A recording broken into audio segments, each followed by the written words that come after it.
നമസ്കാരം. നമ്മളെ സംബന്ധിച്ചിടത്തോളം ഇന്നൊരു പ്രധാന വ്യക്തി നമുക്ക് അതിഥിയായിട്ട് കിട്ടിയിട്ടുണ്ട്. ഒരുപക്ഷെ മലയാളികൾക്ക് അത്ര സുപരിചിതനായ ഒരു വ്യക്തിയല്ല. പക്ഷേ നമ്മൾ എല്ലാവരും പരിചയപ്പെടേണ്ട, അറിഞ്ഞിരിക്കേണ്ട ഒരാളാണ് എന്നതുകൊണ്ടാണ് മീഡിയ മലയാളം ഇദ്ദേഹത്തെ പോലെ ഒരാളെ നമ്മൾ പരിചയപ്പെടുത്തുന്നത്.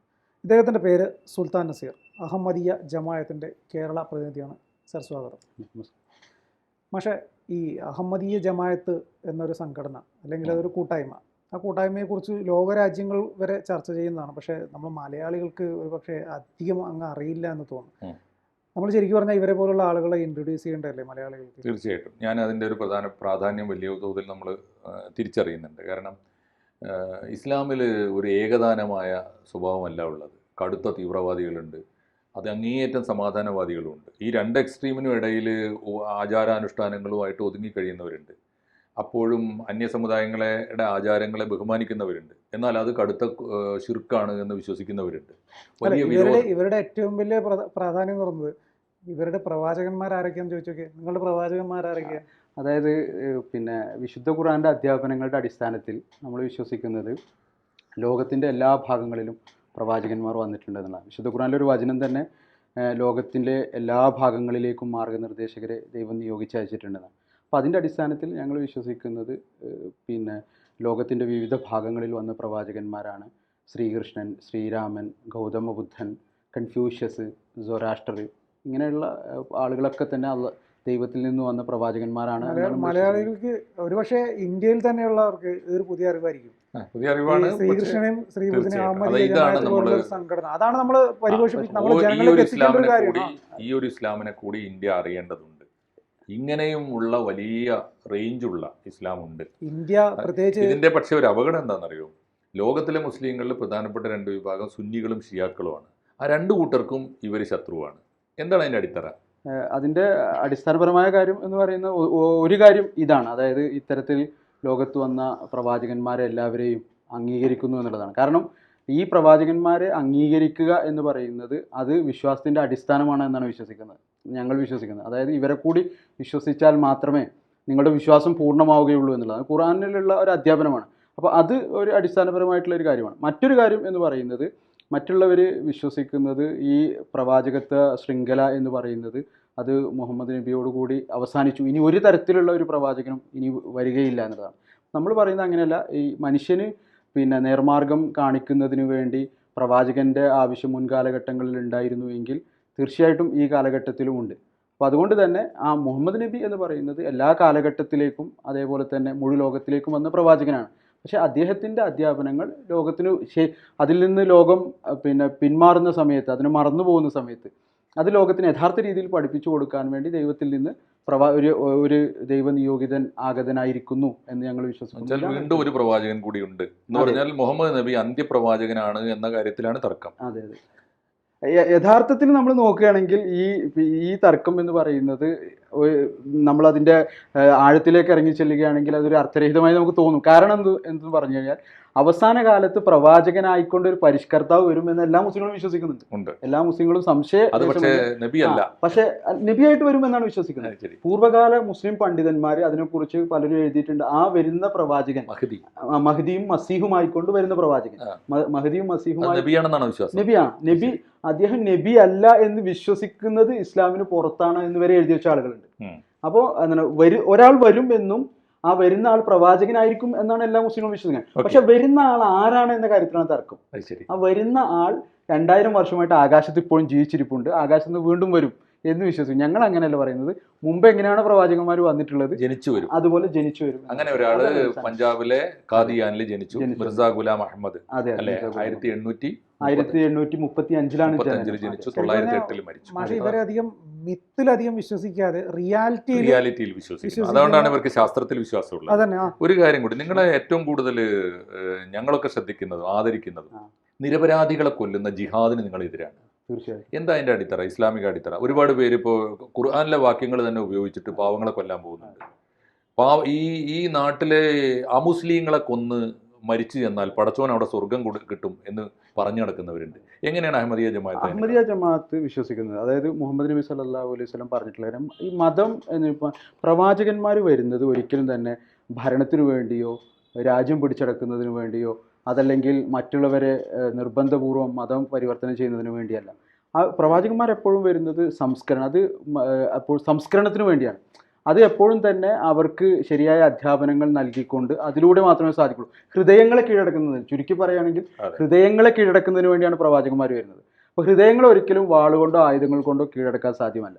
അപ്പോൾ അതുകൊണ്ട് തന്നെ ഈ ഇത്തരത്തിൽ മതത്തിനോ അല്ലെങ്കിൽ മതവിശ്വാസത്തിൻ്റെയോ ഒക്കെ പേരിൽ ആയുധം പ്രയോഗിക്കുക, ആയുധം ഉപയോഗിക്കുക, ബലപ്രയോഗം നടത്തുക എന്നുള്ളത് അത് അടിസ്ഥാനപരമായ വിശുദ്ധ ഖുർആന്റെ അധ്യാപനങ്ങൾക്ക് തന്നെ വിരുദ്ധമാണ്. കാരണം വിശുദ്ധ ഖുർആൻ തന്നെ പറയുന്നത് മതത്തിൽ ഒരു ബലപ്രയോഗവും ഇല്ല എന്നുള്ളതാണ്. നിങ്ങളുടെ ഇമാമിന്റെ കുറേയേറെ പുസ്തകങ്ങൾ ലോകശാന്തിക്ക് വേണ്ടിയുള്ള പുസ്തകങ്ങൾ, പീസാണ്, വേൾഡ് പീസാണ് നിങ്ങളുടെ പ്രധാനപ്പെട്ട അജണ്ട. പക്ഷേ ഇത്രയേറെ സമാധാനത്തിന് വേണ്ടി നിങ്ങൾ പ്രചാരണം നടത്തുമ്പോൾ ഈ സമാധാന പ്രേമികളായ നിങ്ങളുടെ അഹമ്മദിയ ജമാഅത്തിന്റെ ആയിരക്കണക്കിന് പേരെയാണ് ജമാഅത്തെ ഇസ്ലാമി പാകിസ്ഥാനിൽ കൊന്നത്. എന്തായിരുന്നു അതിന്റെ അടിസ്ഥാന കാര്യം? അതായത് അതിന്റെ അടിസ്ഥാനം എന്ന് പറയുന്നത് ഇതാണ്. അതായത് ഇവര് അപ്പോൾ ഈ ഇത്തരത്തിലുള്ള കാര്യങ്ങളൊക്കെ ഉണ്ടാകുന്നത് എന്തുകൊണ്ടാണ്? എൻ്റെ വിശ്വാസത്തിനെതിരായിട്ട് മറ്റൊരു വിശ്വാസം പാടില്ല എന്നുള്ള ചിന്തയിൽ നിന്നാണ് ഇത് ഉണ്ടാകുന്നത്. അപ്പോൾ അത്തരം ചിന്താഗതികളുള്ള ആളുകൾ ഇതിനെ അല്ല, എൻ്റെ വിശ്വാസം എന്നതിനപ്പുറത്തേക്ക് എൻ്റെ അന്ധവിശ്വാസത്തിനെതിരായിട്ട് മറ്റൊരാൾ വിശ്വാസം എന്ന് പറയുന്നതായിരിക്കില്ല അതെ അതെ തീർച്ചയായിട്ടും അതാണ്. അപ്പോൾ അതുകൊണ്ട് പക്ഷേ ഞങ്ങൾ ഇന്നും എന്നും പറഞ്ഞുകൊണ്ടിരിക്കുന്നത് അത്തരം കാഴ്ചപ്പാടുകൾ, അത്തരം ചിന്താഗതികൾ ഇസ്ലാമികമല്ല. അതിന് വിശുദ്ധ ഖുർആന്റെയോ നബിയുടെയോ യാതൊരു പിന്തുണയും ഇല്ല എന്നുള്ളതാണ് ഒരു പ്രധാനപ്പെട്ട ചോദ്യം.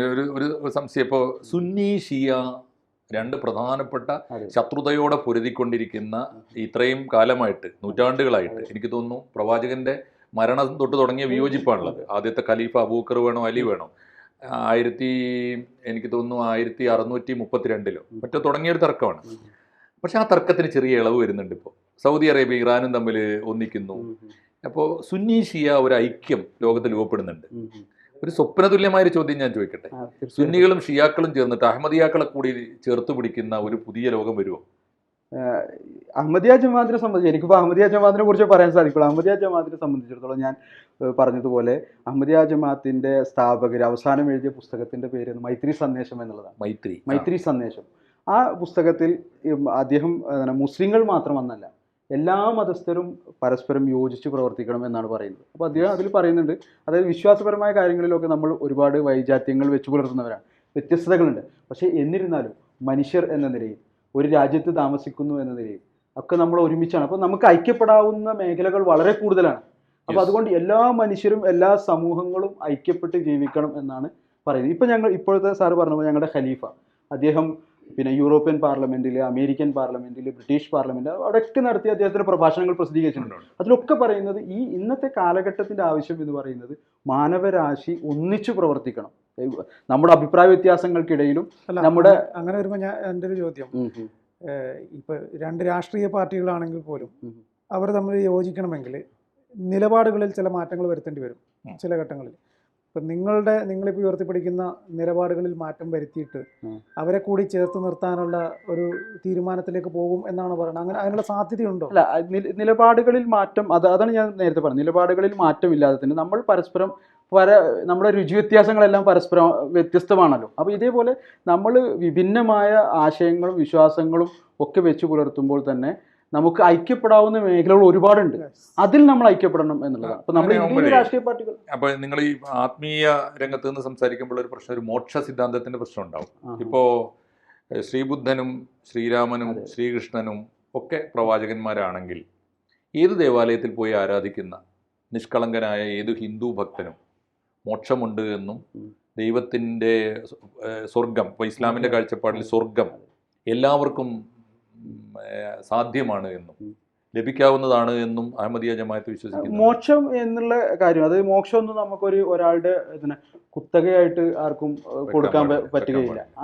ഇതിൻ്റെ കാര്യം എന്ന് പറയുന്നത് ദൈവം ആർക്കാണോ മോക്ഷം കൊടുക്കുന്നത്, അതുപോലെ തന്നെ ദൈവം ആർക്കാണോ സ്വർഗം കൊടുക്കുന്നത്, അതൊക്കെ ദൈവത്തിൻ്റെ അധികാരത്തിൽപ്പെട്ട കാര്യങ്ങളാണ്. നമ്മൾ അതിൽ കൈകടത്തേണ്ടതായിട്ടുള്ള കാര്യങ്ങളില്ല. പ്രത്യക്ഷമായ നിലയിൽ ദൈവം ചില അധ്യാപനങ്ങൾ നൽകിയിട്ടുണ്ട്. അത് ആരാണോ ഫോളോ ചെയ്യുന്നത്, അതാരാണോ പിന്തുടരുന്നത്, അവർക്ക് മോക്ഷം കിട്ടും എന്നുള്ള കാര്യം ദൈവം പറഞ്ഞിട്ടുണ്ട്. അപ്പോൾ ദൈവികമായ ആത്മീയമായ കാഴ്ചപ്പാടിലൂടെ നമ്മൾ നോക്കുന്ന സമയത്ത് നമ്മളിപ്പോൾ ഒരു ലക്ഷ്യത്തിലേക്ക് ഒരു മാർഗം നമുക്കൊരാൾ പറഞ്ഞു തന്നിട്ട് നമ്മളതിന് വിരുദ്ധമായി ചലിക്കുകയാണെങ്കിൽ തീർച്ചയായിട്ടും മോക്ഷം സാധ്യമല്ല. അപ്പോൾ അതാണുള്ളത്. പക്ഷെ നമ്മൾ പിന്നെ ഏതെങ്കിലും ഒരാൾ കുത്തകയായിട്ട് ഇന്നാൾ സ്വർഗത്തിൽ പോവുകയില്ല എന്ന് ആർക്കും പറയാൻ അധികാരമില്ല. ദൈവത്തിന്റെ മാത്രം നീതിയാണ്. തീർച്ചയായും. ഞാൻ നിങ്ങളുടെ പുസ്തകങ്ങൾ നോക്കുമ്പോൾ എനിക്ക് തോന്നിയിട്ടുള്ളത് നിങ്ങളുടെ ഒരു പ്രൈം കൺസേൺ ശാന്തിയാണ്, സമാധാനം തന്നെയാണ് നിങ്ങളുടെ ഒരു അജണ്ട.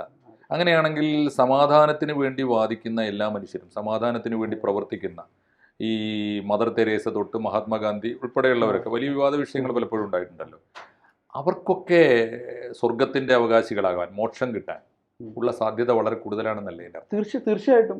അത് നമ്മൾ ആർക്കും, അത് മനുഷ്യരായിട്ടുള്ള ആർക്കും തന്നെ അതിൽ കൈകടത്തേണ്ട കാര്യമോ അല്ലെങ്കിൽ അതിൽ വിധി പ്രഖ്യാപിക്കേണ്ട കാര്യമോ ഇല്ല.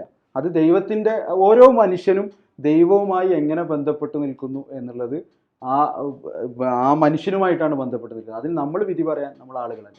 അതെ, ഞാൻ കണ്ടത് ഭൂമിയിലെ തിന്മ നന്മ എന്നൊക്കെ വിശേഷിപ്പിക്കുന്നത് പോലും ഈ ശാന്തിയെ അടിസ്ഥാനപ്പെടുത്തിയാണ്. അക്രമിയാണ് ഏറ്റവും വലിയ തിന്മ അനുഷ്ഠിക്കുന്നവൻ. വ്യക്തിപരമായ ദൂഷ്യങ്ങളെക്കാളും പ്രധാനപ്പെട്ടത് സമൂഹത്തോട് കാണിക്കുന്ന അക്രമങ്ങളാണ്.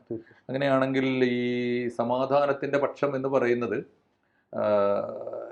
ഏതൊക്കെ, എന്താണ് അതിൻ്റെ ഒരു മാനദണ്ഡം? എങ്ങനെയാണ്, എപ്പോഴാണ് നമുക്ക് വയലൻസ് അല്ലെങ്കിൽ ഒരാൾക്ക് അഗ്രസീവ് ആകാവുന്ന?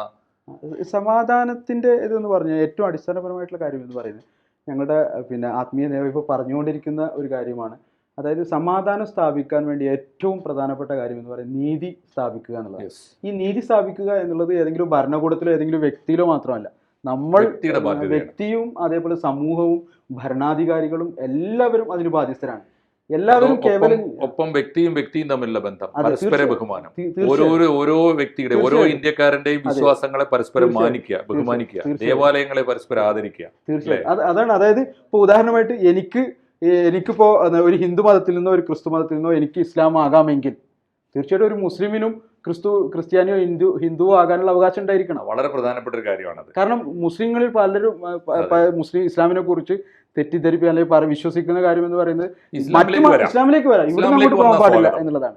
അപ്പോൾ അത് നീതി നിഷേധമാണ്, കേവല നീതിക്ക് വിരുദ്ധമായ അധ്യാപനമാണ്. ഇസ്ലാമിലേക്ക് വരാനുള്ളത് പോലുള്ള സ്വാതന്ത്ര്യം ഇസ്ലാം വിട്ടുപോകാനുണ്ട്. അപ്പോൾ അത് വിശുദ്ധ ഖുർആന്റെ അധ്യാപനമാണ്. അത് ഭരണാധികാരികൾക്കും എല്ലാം വിശുദ്ധ ഖുർആൻ ഭരണാധികാരികൾക്ക് കുറിച്ച് നൽകിയിരിക്കുന്ന അധ്യാപനം എന്ന് പറയുന്നതിന് നിങ്ങൾ നീതിയോടുകൂടി പ്രവർത്തിക്കുക, നിങ്ങൾ വിശുദ്ധ ഖുർആൻ അനുസരിച്ച് ഹദീസ്. അവസാനത്തെ ഒരു ചോദ്യം, അങ്ങനെയാണെങ്കിൽ മുർത്തദ് എന്ന് പറഞ്ഞാൽ മതഭ്രഷ്ടൻ എന്നാണല്ലോ. ഒരാൾ ഇപ്പൊ ഇസ്ലാമിനെ ഉപേക്ഷിച്ച് പോയാൽ അവനെ കൊല്ലണമെന്ന് വാദിക്കുന്ന ആളാണ് മൗലാന മൗദൂദി. തീർച്ചയായും. എന്താണ് അഹമ്മദിയ ജമാഅത്ത് അതിനെ കുറിച്ച് പറയുന്നത്? അഹമ്മദിയ ജമാഅത്ത് വിശുദ്ധ ഖുർആന്റെ അധ്യാപനങ്ങളുടെ അടിസ്ഥാനത്തിൽ അതിനെക്കുറിച്ച് പറയുന്നത് ഞാൻ നേരത്തെ പറഞ്ഞതുപോലെ ഏതുപോലെ ഒരാൾക്ക് ഇസ്ലാം സ്വീകരിക്കാനുള്ള അവകാശമുണ്ട്, അതുപോലെ ഇസ്ലാം ഉപേക്ഷിക്കാനുള്ള അവകാശമുണ്ട്. അയാൾക്ക് ആ മതം ഉപേക്ഷിച്ചുകൊണ്ട് സ്വതന്ത്രമായി ആ സമൂഹത്തിൽ ജീവിക്കാവുന്നതാണ്. അത് ഇസ്ലാമിക ഭരണമാണെങ്കിൽ പോലും അവിടെപ്പോഴും അദ്ദേഹത്തിന് ജീവിക്കാൻ അല്ലെങ്കിൽ അവകാശം നൽകണം എന്നുള്ളതാണ്.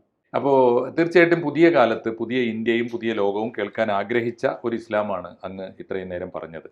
സമാധാനത്തിന് ഉപകരിക്കുന്ന ഈ സന്ദേശം മീഡിയ മലയാളത്തിൻ്റെ വേദിയിൽ വന്ന് ഞങ്ങളുടെ പ്രേക്ഷകരോട് പങ്കിട്ടതിൽ ഞങ്ങൾക്ക് നന്ദിയുണ്ട്. ഇവിടെ വന്നതിനും സംസാരിച്ചതിനും സന്തോഷം.